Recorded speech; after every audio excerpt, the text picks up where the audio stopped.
Assalamualaikum warahmatullahi wabarakatuh. Saya tak ada pemandangan. Saya duduk je kat sini. Korang tunggu saya tak? Mau bising kat sini. Kita pergi. Hi, morning Syahrudin. Saya kena pegang hari ni. Hai Sumaya, thank you. Thank you to watching. Saya kat mana? Saya dekat program Ultimate Circle Mentoring. Belum habis lagi. That's why semalam saya hari ni live. I'm alive today. So saya nak cerita sikit, nak kongsi sikit lah. Masa yang ada pun tak banyak sebab lepas ni saya nak kena sambung kerja. Ya, saya juga bekerja. Saya duduk kat mana? Okey, kita duduk sini. Waalaikumsalam Nur Asia. Waalaikumsalam Aimi. Riz Fairuz. Waalaikumsalam Siti Amina. Waalaikumsalam Roslinda. Waalaikumsalam. Okey. Tarik nafas. Hembus. Penat. Hari ni saya nak share tentang thank you. Jangan lupa tekan button share dan saya tak nampak pun love and like. Lanjutlah sikit. Bagi saya semangat. Saya nak semangat macam mana lagi? Kalau tak tengok love and like korang. Okay, thank you so much yang tekan love and like tu. Thank you so much. Saya bersama content editor dan saya punya manager pun tengah buat kerja. Nampak? Kat sini, kat event kita dah buang segala topi. Kita dah buang segala topi jawatan yang ada untuk kita gerakkan event bersama-sama. Termasuk saya dan Tuan Najib. Itu cara kita bekerja di Momentum dan cara kita supaya kita dapat beri yang bagus, yang terbaik kepada ultimate kita. Waalaikumsalam. Waalaikumsalam. Okey. Saya share. Macam mana nak bagi. Kan korang perasan tak? Ni sorry lah, dia bukanlah cerita berat sebelah. Tak. Ini saya cerita sebab sedikit sebanyak saya harap bantulah. Macam mana kita isteri, banyak benda kadang-kadang yang kita fikir untuk kebaikan suami dan rumah tangga. Tetapi bila kita bercakap, pernah tak korang? Dulu-dulu saya selalu rasa, bila kita cuba nak nasihat, cuba nak bercakap dengan suami, cuba nak beri pandangan kita, suami menolak. Suami tak berapa nak ambil kira. Dia tak cakap, tak maulah dengar pandangan awak, tak maulah dengar pendapat, tak. Dia akan berkelakuan seolah-olah dia tak menerima. Contoh, dia diam sahaja ke? Diam, tak cakap dah soal tu lagi. Yang kedua, contoh, dia rasa, dia just cakap, okey tapi tak ada tindakan. Ataupun dia persoalkan kita punya nasihat tu. Contoh kalau saya dengan cakap dengan suami, dan cakap something lah, dan suami saya kata, Bi tak faham apa yang abang lalui. So seolah-olah dia nak cakap kita ni isteri bagi nasihat tu tanpa memahami dia. Siapa ada macam saya? Siapa yang selalu rasa macam tu? Selalu rasa, alah kalau dengan suami ni tak payah cakap lah. Nanti adalah orang kat luar sana, kawan-kawan dia cakap baru dia dengar. Tapi tuan-puan, sebenarnya saya nak share ada cara. Waalaikumsalam Puan Azhar. Ada cara macam mana nak suami kita. Dia bukanlah kita mengharapkan setiap yang aku cakap suami kena dengar. Setiap yang aku bagi nasihat, maksudnya nasihat aku tu betul. Jadi suami kena dengar. Bukan. Saya tak maksudkan sepanjang waktu, sepanjang masa. Yang saya maksudkan ialah contoh dalam 10 nasihat yang kita bagi pada suami ataupun 10 idea dan pandangan dari kita, paling-paling suami terima 7 daripadanya. Itu pun dah tinggi dah. Kalau kata selama ni korang cakap 10, suami ambil 1-2 je. So why not korang gunakan saya punya idea dan tips ni. Lepas ni kita Korang cuba tengok. Suami daripada 10 idea kita bagi, suami dengan 5. Naik kan daripada 2 kepada 5. Cukup lah. Kan? Kita bukan membanding rumah tangga kita dengan rumah tangga orang lain. Kita membanding rumah tangga kita yang dahulu dengan rumah tangga kita yang sekarang dan akan datang. So, apa yang saya nak share ni adalah korang boleh guna untuk rumah tangga akan datang. Maksudnya lepas ni kita boleh guna. Okey, apa dia? Siapa nak saya share? Saya share ni adalah apa yang Tuan Najib sendiri, apa yang suami saya sendiri bagi tahu. Kerana lebih bagus kita mendapat pandangan. Topik ni sangat sesuai. Kalau saya yang cakap dari sudut pandang saya syok sendiri. Tetapi bila saya minta dari sudut pandangan seorang suami sendiri, seorang lelaki, jadi dia lebih tahu apa yang lelaki perlukan, apa yang suami perlukan. Kan senang kerja? Kita bertanya kepada yang pakar. Ya, betul. Lelaki memang tidak lari daripada ego. Perempuan pun ada ego dia. Cuma kalau kita kira, actually saya bukannya sikit tau jumpa perempuan yang lebih ego dari suami tau. Saya selalu jumpa. Sebab orang-orang yang mengelilingi saya adalah usahawan wanita. Dalam masa yang sama, mereka adalah isteri, ibu. Okay? So, bila kita cakap pasal lelaki ada ego, tolong setuju yang perempuan juga ada ego. Cuma, kebanyakan waktu, suami egonya lebih tinggi dan sepatutnya ego suami itu lebih tinggi dari perempuan pun tak apa. Pada saya lah. Itu pendapat saya. Saya sangat suka kalau ego suami saya lebih tinggi dari saya. Kenapa? Itu cara saya memandang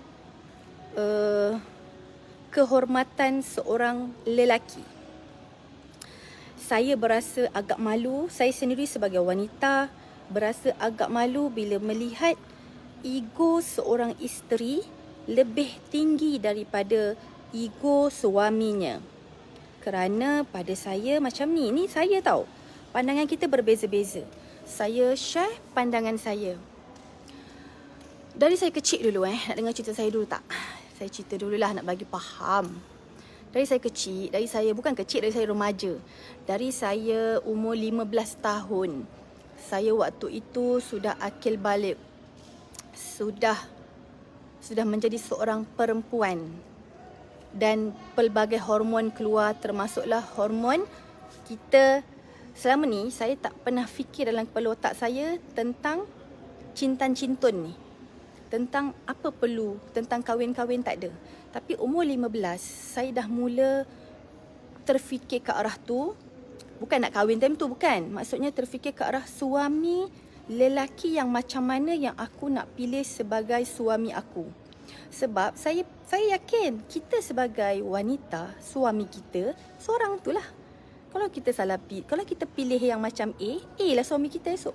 Kalau kita pilih B lah suami kita. So pilihan untuk memilih suami tu ada pada kita. Jadi suami yang macam mana yang saya pilih, yang saya nak. Saya sangat berkehendakkan waktu itu, saya share waktu tu. Saya sangat berkehendakkan seorang suami yang tinggi maruah dia.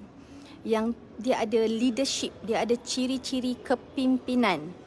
Dia ada maruah dan dia ada karismatik dia yang tersendiri. Dia tidak mudah diperlekehkan orang. Tapi waktu saya dulu, waktu belajar, sangat kurang orang yang macam tu, lelaki yang macam tu. Waktu sekolah-sekolah dulu yang saya perhati, ramainya kawan-kawan sebaya. Yelah, kalau tak sebaya pun dia mungkin abang-abang form 4, form 5 yang berpeleseran di bukan lorong, foyer yang orang panggil foyer. Kalau bangunan tu ada ni, ada kat foyer bawah, foyer atas. Saya tengok dia orang lebih banyak gelak-gelak kat situ. Lepas tu kalau perempuan lalu dia kacau-kacau.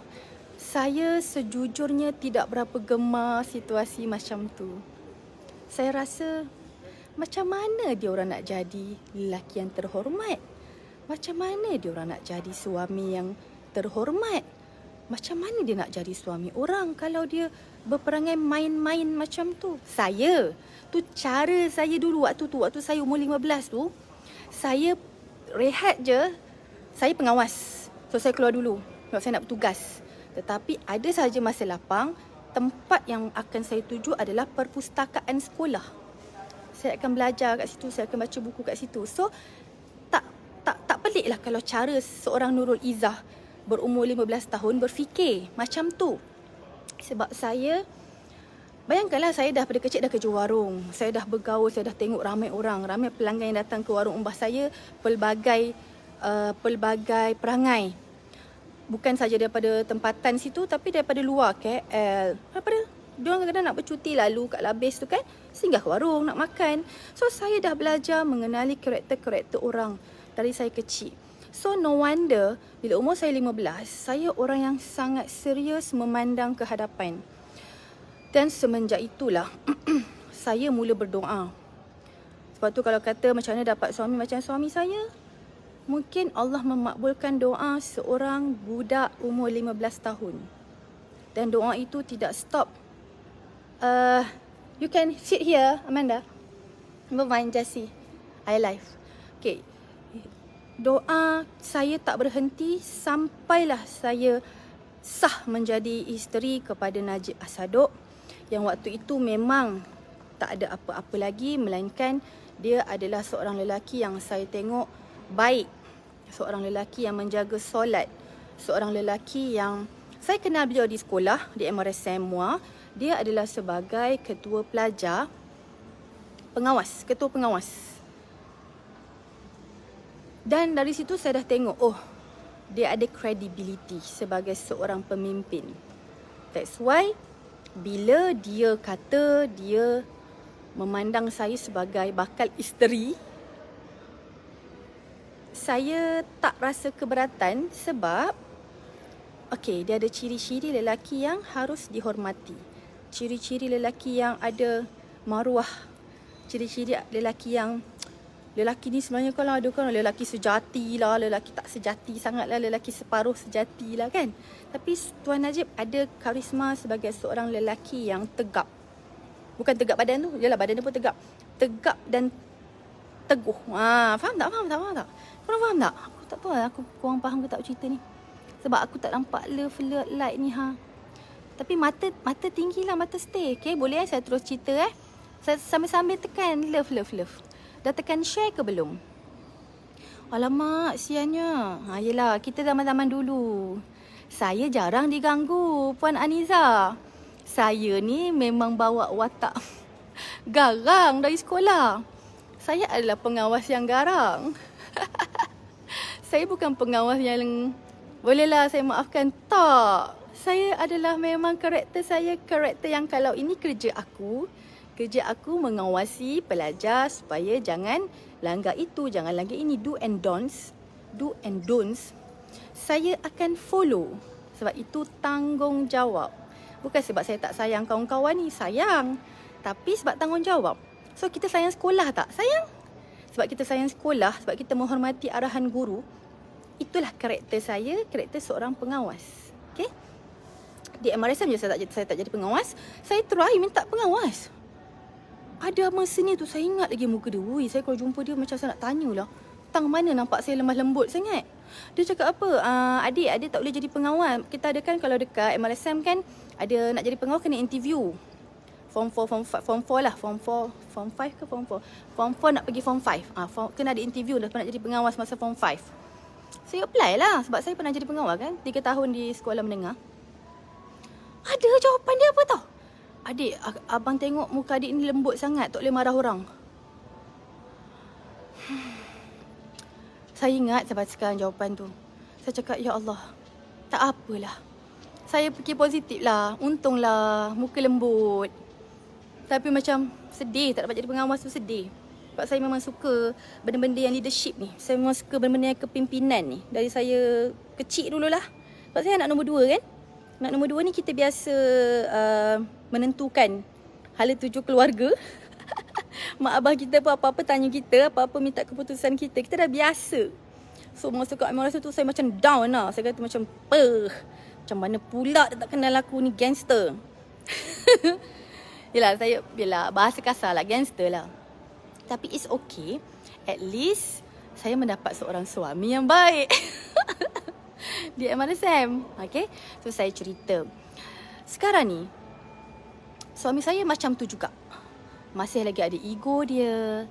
Kalau kata susah tak Puan Izzah nak menghadapi ego Tuan Najib? Susah. Mana ada senang. Susah. Tetapi itu adalah reality. Tanyalah mana-mana isteri pun. Susah tak nak berhadapan dengan ego suami diorang? Susah. Sometimes sampai tua. Kadang-kadang ada dengar-dengar makcik-makcik ke mak-mak kita bising. Ayah, abah kau tu tak nak dengar cakap mak lah. Kau lah cakap. Kan? Ada tak macam tu? Ada tak korang yang dah besar macam saya ni? Kadang-kadang mak minta tolong. Cakap dengan abah kau tu. Ada tak? So normal. Normal, ego suami tu normal. Jadi hadapilah dengan normal. Jangan hard feeling sangat. Saya kadang-kadang, suami saya ni bukan tak merajuk tau dengan saya. Dia macam ni lah tuan puan. Nak kata senang ke susah berbisnes bersama-sama? Jawapan dia susah. Kan saya kata senang kan, kau cakap saya tipu. Memang kalau saya cakap senang, susah. Jawapan dia susah. Dan bila dah tahu susah, apa yang kita kena buat? Sebagai isteri, kita kena lagi bertenang. Pertama, kalau dia nak mengajuk kita, layankan je. Kita kan seorang isteri yang matang. Janganlah suami kita mengajuk, kita pula nak melayan, kita pun nak mengajuk sama. Dah tu apa nak jadi dengan rumah tangga? Apa nak jadi dengan anak-anak? Apa nak jadi dengan bisnes? Bisnes banyak kena buat kerja ni, banyak kerja ni. Okay?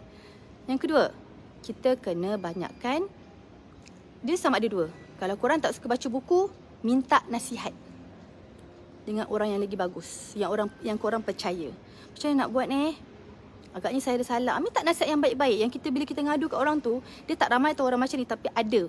Bila kita ngadu, kita akan dapat nasihat yang baik, yang menenteramkan hati kita, yang buat kita kembali menjadi isteri yang kuat dan solehah. Ataupun macam saya suka buat pembacaan. Banyak bila saya ada masalah dengan suami atau rumah tangga, atau apa masalah saya dengan orang-orang keliling, lebih banyak saya membaca. Pertama, saya akan buka Al-Quran. Kalau siapa follow saya live daripada dulu, saya memang selalu share, saya suka buka Al-Quran, saya suka baca terjemahan. Pada mana-mana yang saya buka secara random. Tak pernah mendukacitakan saya, sentiasa menguatkan hati saya. Tapi lepas tu saya akan bacalah bacaan-bacaan lain. Buku ke, that's why tempat favourite saya sampai sekarang kedai buku. Kedai buku tu aura dia sangat memberi kesan positif kepada saya. Saya sangat happy. Saya boleh lupakan banyak masalah kalau saya tengok buku dan duduk di kedai buku. Boleh berjam. So saya buat benda tu. Kita buatlah benda yang kita suka tuan puan. Kalau tuan puan suka berkebun, pergilah kebun. Kalau tuan puan suka menanam pokok, tanam pokok. Buat apa yang tuan puan suka. Kalau tuan puan suka masak, masaklah banyak-banyak bagi jiran-jiran semua. So saya pilih untuk pergi kedai buku. Saya akan baca buku, saya akan kaji buku tu. Sampai saya dapat jawapan. Akhir sekali saya akan dapat jawapan macam ni. Okey Izzah, bertenang sahaja.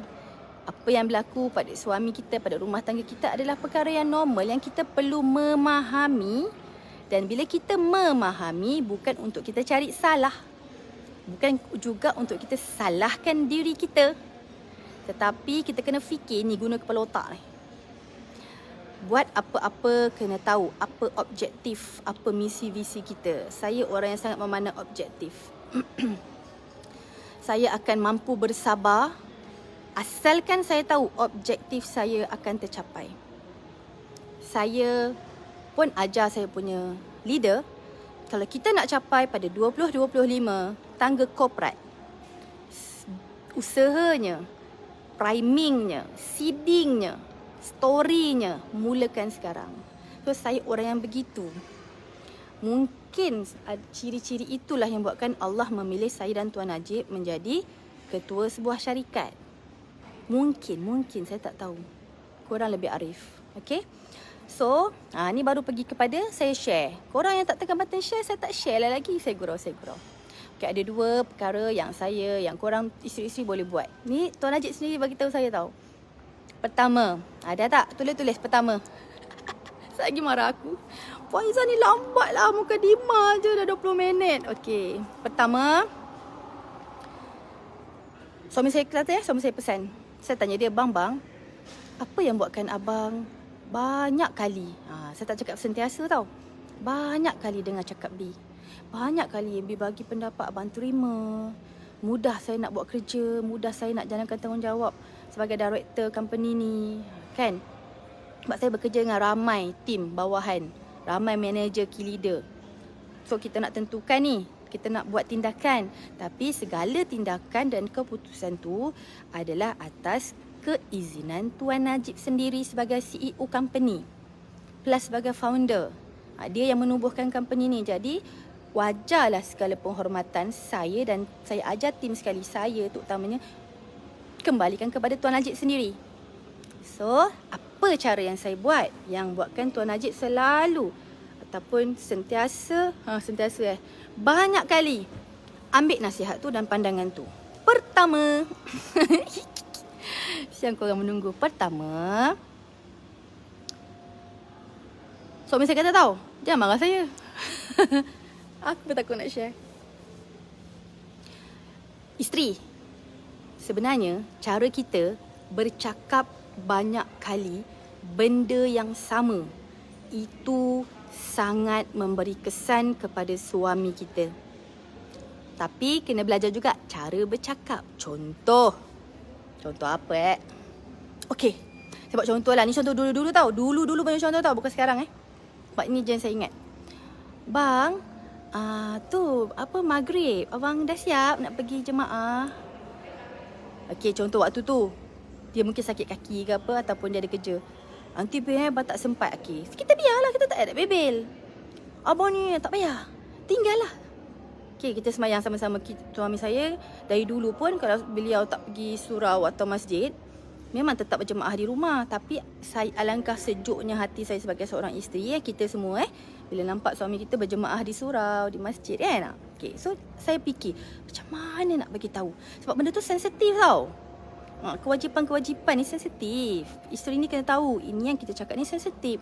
Jadi janganlah menambahkan lagi kesensitifan itu dengan cara kita yang keras dan tegas. Okay? Biarlah besok, bang, dah nak pukul 7 ni. Tak apa, pergi jaga anak abang bersiap boleh pergi surau. Okay? 2 minggu depan. Suami saya pergi, tapi waktu tu celam-celup. Kan subuh ni pergi, subuh besok pergi, lusa pergi, tulat tak pergi. Kan? So kita nak tengok dia macam konsisten pergi. So bila-bila lepas sebulan, janganlah setiap hari macam tu. Lepas sebulan, bang, nanti kalau kat surau jangan lupa doakan B kat masa jemaah tu Sebut je, yang penting ada perkataan jemaah. Buatlah ayat apa pun. Sampai satu hari, saya nak share sikit lah. Ni saya share ni untuk kebaikan kita semua. Di atas kelemahan saya sendiri, okey? Dah cakap sekali, 2 kali, 3 kali, kita pun dah naik tebal muka. Seolah-olah kita lah isteri yang perfect. Nak suami pergi jemaah, kita pun semayang lambat pun semua kan. So tebal muka tak? Tebal. So hampalah kita pun stres sebenarnya dengan diri kita, plus stres dengan suami kita. Ni saya buat contoh saja. Korang lah tahu apa benda yang korang nak nasihat suami kan. Rokok ke apa kan. So dalam saya termarah tau. Abang, ni dah pukul ni, pergilah. Dah sampai macam tu. So suami kita stres tak? Stres. Bergaduh tak? Bergaduh. So benda tu normal? Normal. Sebab apa? Saya selalu cakap dalam hati, saya selalu cakap dengan Allah. Saya kata, ya Allah, hamba engkau itu suamiku. Hamba engkau itu orang yang solat, orang yang zikir, orang yang baik. InsyaAllah suamiku tahu apa niat aku. Walaupun aku terkasar bahasa tadi, tak sabar, jadi marah. Sebab apa yang kita cakap berulang kali tu tak berkesan. Kita jadi marah kan. Manusia biasa. Saya pun manusia biasa korang. So tapi kita menyesal juga. Alamak, terkasar. Tak boleh macam tu sepatutnya kan. Tapi atas izin Allah, atas bantuan Allah, konfrontasi. Dia panggil konfrontasi lah. Dia bukan gaduh, dia konfrontasi. Dia saling tak bertegur. Konfrontasi itu berlaku hanyalah dalam masa 1 hari sahaja. Itu pun saya lah yang kena kembali. Bang, nasi goreng dah siap, mainlah makan. Kan? It's okay tuan-puan. Yang penting apa? Pada saya tadi, yang saya cakap tadi. Objektif tercapai. Nak kita ke rendah diri, nak kita ke minta maaf, nak kita ke mengalah, nak suami ke yang ni tak kisahlah. Yang penting kita nak apa tadi? Suami kita solat di jemaah di surau atau masjid. Okay? Itu satu contoh. Lagi apa? So bila kita keep cakap, benda tu berkesan. Suami saya mengesahkan benda tu berkesan. Saya tak tahu suami korang. Tapi why not try? Cakap jangan dalam bentuk bebel. Dia kalau tak nak bebel, cepat-cepat letak full stop. Cepat-cepat letak titik dekat ayat tu. Dah letak titik, jangan sambung lagi. Bila sambung, banyak ayat yang bersambung-sambung. Itu nama dia bebel. Tak sikit lelaki yang sukakan, ramai lelaki tak suka isteri dia bebel. So why not? Cara kita bercakap tu, letak full stop, then tinggal. Then kita cakap benda lain. Alamak, abang ni lah asap lah rokok. Dah, full stop. Jangan bebel pasal nanti tak sihat lah, nanti tu lah dekat dalam kotak rokok ada gambar orang penyakit paru-paru. Tak payah. Belajar jadi isteri yang bijaksana, yang dihormati suami.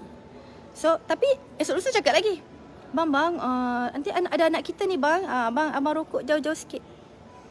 Nanti cakap ayat lain lagi. Tapi tajuk rokok. Objektifnya apa? Nak suami berhenti rokok. Walaupun kita terpaksa cakap dalam masa 1 tahun, 2 tahun tak ada kesan. Percayalah. Niat kita yang baik, nasihat kita yang baik, Allah Ta'ala tengok dan nilai. Allah tahu kita adalah isteri yang baik. Walaupun waktu itu suami kita kata dia ni asyik suruh aku berhenti rokok je. Semak lah. It's okay. Yang penting saya selalu bagi tahu apa? Ya, kalau suami tak faham-faham, Puan Yusmahwati, kalau kita buat ni semua kerana Allah, suami tak faham-faham ke, anak tak faham-faham ke, staff tak faham-faham ke, perlukah kita putus asa? Sedangkan Allah dah kata, jangan putus asa. Jangan putus asa daripada rahmatku. Pokoknya, lama ke sekejap ke, itu adalah ujian Allah kepada kita. Nak tengok kita ni sabar tak? Nak tengok kita ni masih lagi rasional tak? Masih lagi bertenang tak? Benda tu susah. Yang saya cakap ni bukanlah benda senang. Even saya sendiri menghadapi pun susah. Tapi, bila saya cakap, saya share, saya suka kalau kita ambil point tu dan cuba buat. Sebab, bila benda tu berkesan dan berjaya, yang bahagianya, rumah tangga yang bagusnya, bukan rumah tangga saya seorang. Rumah tangga korang tuan-puan juga. Rumah tangga korang juga. Kan? Okey? Tu pertama. Kerap bercakap. Nasihat yang sama dalam keadaan tenang dan slumber. Bukan bebel. Okay, last point yang kedua. Sebab saya dah nak berhenti live ni. Okay? Point kedua, yang ini saya rasa ada pada, yelah, saya nak cakap pada semua wanita pun, saya takut ada wanita yang tak setuju. Tapi suami saya sangat sukakan saya punya manja.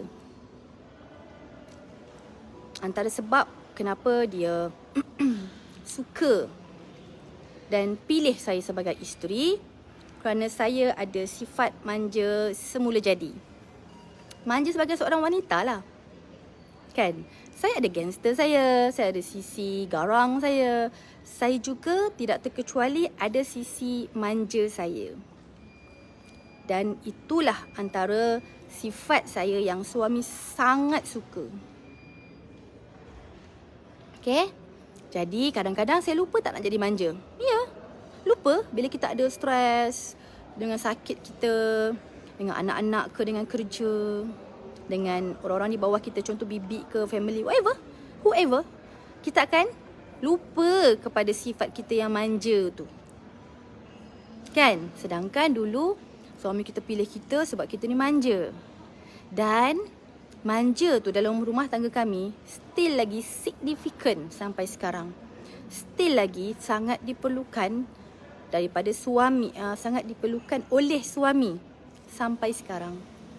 That's why kalau suami saya sangat suka nak mendengar nasihat saya, pandangan saya, sebab kalau saya bagi tahu pandangan dan nasihat tu dalam keadaan yang lemah lembut, yang manja, yang lembut, macam tu lah, kan, lebih kurang lah. So cuba tengok apa kesukaan suami korang. Suami korang tanya dulu, dulu abang kahwin dengan saya sebab apa ni? Ada orang lelaki, dia pilih wanita yang memang tegas. Dia memang suka macam tu. Macam saya suka lelaki suami saya, tapi dia lelaki, dia pilih isteri tu sebab isteri tu tegas. Isteri tu berketerampilan. Isteri tu adalah seorang pengarah syarikat. So dia suka ketegasan wanita tu. Dia rasa wanita macam tu kuat, berdikari, boleh bawa diri sendiri, tak peningkan kepala dia. Ada. Kalau tuan, suami tengah yang dengar saya sekarang memilih isteri atas dasar itu, sebenarnya isteri tu hanya perlu kekalkan sahaja ketegasan dia tu. Isteri tu hanya perlu kekalkan sahaja keterampilan dia tu untuk suami dia dengar cakap. Okay? Tapi dalam ikut rumah tangga masing-masing. Rumah tangga saya, suami saya sangat suka kepada kemanjaan saya. Jadi saya kena sentiasa ingat, Izzah manja, Izzah manja, manja Izzah, Izzah manja. Itu saya. Jangan follow. Ikut apa suami korang suka. Okay? Suami saya juga suka saya selalu ketawa, mudah terhibur, senyum. Kalau masam, muka saya garang tau. Saya cuba masam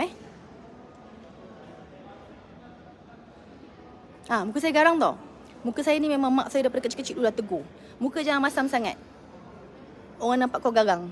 Memang ada karakter garang. Itu yang saya belajar untuk selalu senyum. Dan akhirnya ia menjadi sebati. Ia menjadi habit darah daging saya. Automatik saya rajin senyum dan saya mudah ketawa. Okay? So, itu dua saja yang saya share. Suami saya, dia dah bagi hint. Tak, sekarang ni korang jangan fikir, dengan Tuan Najib korang ambil hati dia kena manja. Tak, bukan. Istilah ataupun sifat itu, sifat manja tu hanya laku kalau saya yang buat. Sebab saya isteri dia. Okay? Korang teruslah beradab dengan dia. Sebab saya memang mengesahkan suami saya tu orang yang garang. Suami saya tu orang yang tegas. Dan muka dia selalu nampak garang. Itu memang suami saya. Yang kecuali itu adalah saya.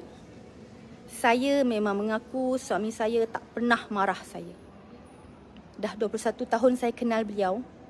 Kahwin 13 tahun. Suami saya tak pernah marahkan saya. Dia adalah jelmaan perangai abah saya. Abah saya tak pernah tahu marah saya. Sepanjang saya hidup dengan abah saya didik saya pada kecil. Abah saya tak pernah marah-marah. Pukul apatah lagi. Anak-anak lain semua tak pernah kena pukul. Sebab tu saya beruntung sangat Allah Ta'ala panjangkan ataupun hadirkan lelaki sebagai suami seolah-olah mengganti ayah saya. Yang memang tak pernah marah saya. Selalu yang marah suami saya. Dan suami saya akan bagi feedback sebab saya yang mulakan dulu. Saya mengaku tuan puan. Dan saya kena selalu bertenang. Saya kena selalu belajar lagi. Saya kena selalu bergaul dengan orang-orang yang tenang. Untuk saya menjadi tenang dengan suami. Kan? Okay? Itu kelebihan Tuan Najib kepada saya. Saya memang tidak pernah dimarah oleh Tuan Najib. Melainkan saya yang cari pasal. Okay? Sometimes, boleh saja cari pasal. Tak boleh. Kadang-kadang kena cari pasal. Sebab bila buat bisnes, banyak benda dan keputusan-keputusan kita kena ambil. Sometimes ada keputusan yang CEO tak suka. CEO tu suami saya lah. So, apa yang saya kena buat? Cik pasal. Cik pasal sikit. Nak bagi tahu dia, tak, sekarang ni macam ni justification dia. Okay, you tengok justification dia macam mana, it's okay. Itu yang kadang-kadang hilang manja aku tu. Tapi sebenarnya saya rasalah saya nak more better dari sudut manja. Saya lepas ni nak buat kajian, macam mana aku nak sampaikan benda penting, benda besar, tapi kadang-kadang aku manja. Saya kena belajar tu. Bukan tumpuan je belajar dari saya pun kena belajar benda-benda tu semua. Yang saya share ni, sama-sama kita buat. Kita cuba. Saya pun masih lemah lagi. Nak kata, Moizana terror lah hebat. Tak ada makna. Tak ada. Saya orang yang memang sedang belajar lagi. Saya orang yang sedang belajar mengawal emosi, mengawal kata-kata, menjadi lebih manja dengan suami bukan dengan orang lain. Tahu? Kadang-kadang suami saya peli saya tahu. Sebab saya suami saya ni dia cemburu orangnya tahu. Tu yang saya macam aduh payah. Saya contoh kalau saya beli burger bang, burger satu. Bang, nak burger satu. Suami saya kan, dia peli tajuk tu je. Berhari-hari tau. Nanti lalu depan saya kan, bang, burger satu. Saya macam bela kata, apa sah suami aku cakap macam tu Kita kan jenis orang luar bendul, lembab sikit kan. Oh, lepas tu saya tanya dia, dah berhari kena peli ni. Saya tanya dia, habis saya nak cakap macam mana kalau nak beli burger? Saya belajar dengan suami saya macam mana nak beli burger. Dia ajar. Baru saya tahu rupa-rupanya sepatutnya saya kena macam ni. Bang, burger. Atau, abang, burger satu Dia kena macam tu. Baru dia tak jealous. Saya macam, okay. Dan, dia lah, macam korang kata tadi saya nampak komen, dia pun nampak saya manja. Ya, betul. Saya kadang-kadang tak sengaja. Bila saya termanja depan orang ataupun dengan orang, saya tak sengaja, tumpuan siapalah yang sengaja kan. Kadang-kadang saya order baru-baru ni kan saya kata, abang bagi saya sate satu kena peli dengan suami saya. Bibi, ya bang, bagi saya sate. Lepas tu saya dapat tangkap lah, alamak terlepas lagi. Macam tu. Padahal order sebelah dia ni. Itulah yang saya kena baiki. Dengan suami je saya kena manja, dengan orang lain saya kena macam cakap dengan korang, bercakap macam biasa. Okay? Okay tuan-puan, jaga diri. Kalau yang perempuan tak apalah kan. Yang perempuan suka saya manja, it's okay lah perempuan. Okay. Jangan lupa follow Telegram Najib Asaduk. Dan teaser ni berapa bulan? Support lah saya sikit. Saya first time tau berlakon dengan suami saya. Saya first time, betul. First time saya masuk dalam kempen dan berlakon dengan suami saya. Berlakon romantik-romantik adalah kita orang berdua ni memang tak reti nak romantik sangat. Kita berdua kan budak yang jenis budak straight, budak sains, memang jenis study je kan. Tiba-tiba kena romantik pula kan. Depan orang tu yang payah. Kalau belakang orang kita okey je kat rumah kan. Nak duduk atas dia pun tak apa. Tapi masalahnya depan orang. Okay? Tapi first time saya menyahut cabaran tu, saya memang feeling kat rumah lah. Terpaksalah kerja, tuntutan kerja dan kita berlakon dengan suami kita. So teaser dah keluar di page Najib Asaduk. Tengoklah. Just teaser. Sebab teaser tu adalah untuk pelancaran kempen terbaru kami pada 18 hari bulan ni. Tak lama lagi. Lagi berapa hari? Lagi 2 hari. Nantikan 18 hari bulan. Itulah lakonan saya yang dapat saya persembahkan. Terimalah dengan hati yang terbuka dan berikan sokongan sebab orang first time. Tapi saya cuba yang terbaik. Saya dah cuba yang terbaik. Terbaik yang saya boleh. Jangan marahlah Dan terima kasih banyak yang dah support kami selama ni. Yang dah join kelas-kelas kami. Yang sentiasa follow live kami. Yang sentiasa masuk kelas kami di waktu malam. Walaupun kelas tu percuma pun. Tapi kami sangat hargai. Sebab kalau tanpa anda, siapa kami? Betul tak?